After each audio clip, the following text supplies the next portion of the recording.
Sir Winston Churchill Britain के 2 बार प्रधानमंत्री थे। द्वितीय विश्व युद्ध में स्टालिन और रूजवेल्ट के साथ मिलकर एलाइड फोर्सेस को जिताया था। नाम था उनका। पर क्या आप जानते हैं कि 8वीं क्लास में ग्रामर स्कूल में वो फेल हो गए थे अंग्रेजी में, और ये व्यक्ति अपनी मेहनत से आगे बढ़ते हुए एक महान साहित्यकार बना। सेकेंड वर्ल्ड वॉर के 6 खंड, history of the English speaking people के 4 खंड, great contemporaries, my early life जैसी किताबें उनको अमर बना गईं। रिटायरमेंट के बाद वो अपना अध्ययन अध्यापन करते रहे। एक बार ऑक्सफोर्ड यूनिवर्सिटी ने अनुरोध किया, आइए ना भाषण दीजिए आकर कन्वोकेशन का।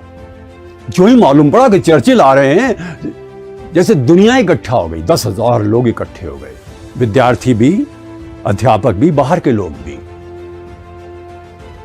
चर्चिल खड़े हुए, अपना हैट रखा टेबल पर और उन्हें भाषण देना शुरू किया। लोगों ने समझा चलेगा 1 घंटा, पर चर्चिल का भाषण क्या था मेरे साथियों, सुनो। Never never never give up, कभी नहीं, कभी नहीं, कभी नहीं हारना। और चर्चिल बैठ गए। लोगों ने समझा बैठकर भाषण देंगे। बोले, that's it, this is my message, मेरा यही संदेश है। जिंदगी में हारना नहीं, टूटना नहीं, और अपने आप को कभी छोटा ना मानना। 2 उदाहरण दें हम। डेमेस्थनीज, ग्रीस का एक बालक छोटे परिवार में जन्म लेता है, बड़ा होकर युवक बनता है, एक सपना लेकर कि मैं महान वक्ता बनूं। एक पार्क में जाता है एथेंस में, लोगों को इकट्ठा करता है, मेरा भाषण सुनो। ऐसा होता था, अब भी होता है लंदन के हाइड पार्क में। और डेमेस्थनीज ने भाषण देना आरंभ किया। 5 मिनट के अंदर अंदर सब बिखर गए। 5 मिनट के अंदर अंदर सारे दर्शक बिखर गए, श्रोता बिखर गए। क्यों? वो तो तुतलाता था, हकलाता था, और उसकी आवाज जो है मर्दानी नहीं थी।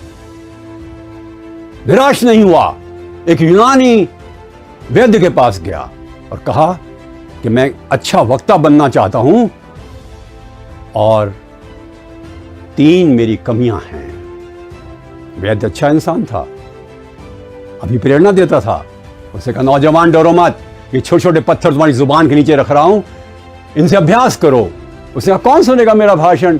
समुद्र के किनारे जाकर लहरों से बात करो। लहरें ऊपर आए तो जोर से बोलना, नीचे जाएं धीमे से बोलना, विषय की तैयारी करके बोलना, लहरों को निर्जीव मत मानना, वो श्रोता है तुम्हारी। हफ्ते गुजर गए, कुछ महीने गुजर गए।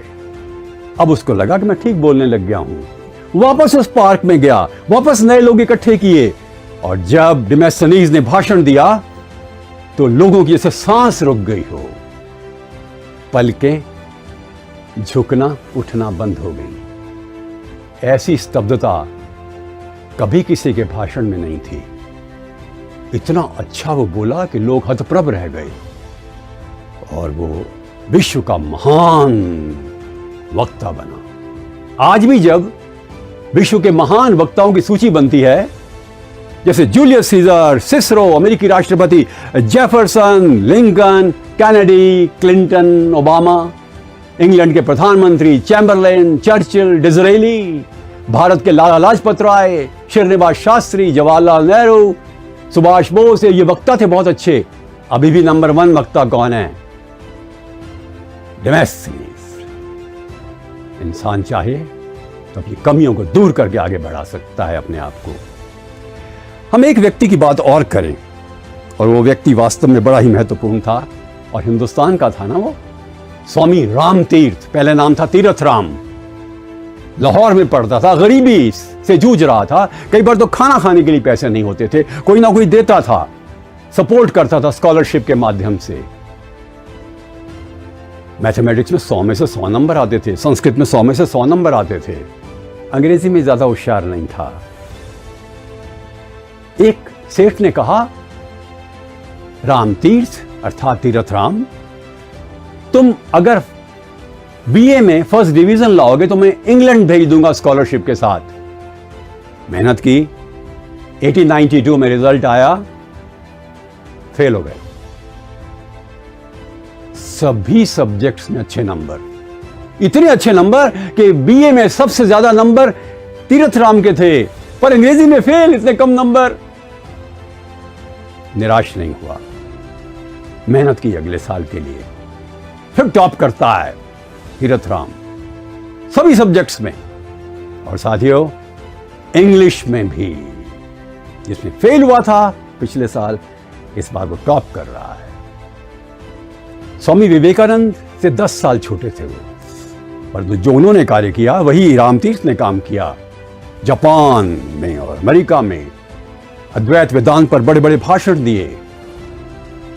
खेद की बात है कि 1906 में एक चक्रवात में फंसकर ऋषिकेश में उनकी मृत्यु हो गई, पर वो अमर है।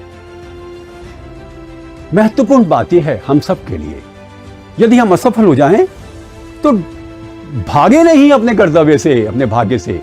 दोबारा मेहनत करिए, अपनी कमियों को देखिए, कमी को दूर करिए, अध्यवसाय रखिएगा और प्रखरता और एकाग्रता से अपनी तैयारी करके जूझिए और आगे बढ़िए।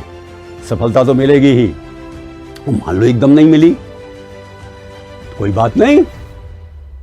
विवेकानंद के शब्दों को याद रखो, 1000 बार गिर के भी एक बार फिर उठो। आप तो 1000 बार गिरेंगे ही नहीं, पर कितना अच्छा है ये वाक्य। उठो, जागो, और जब तक वो देश की प्राप्ति ना हो रुको मत, मत रुकना आप भी। Thank you.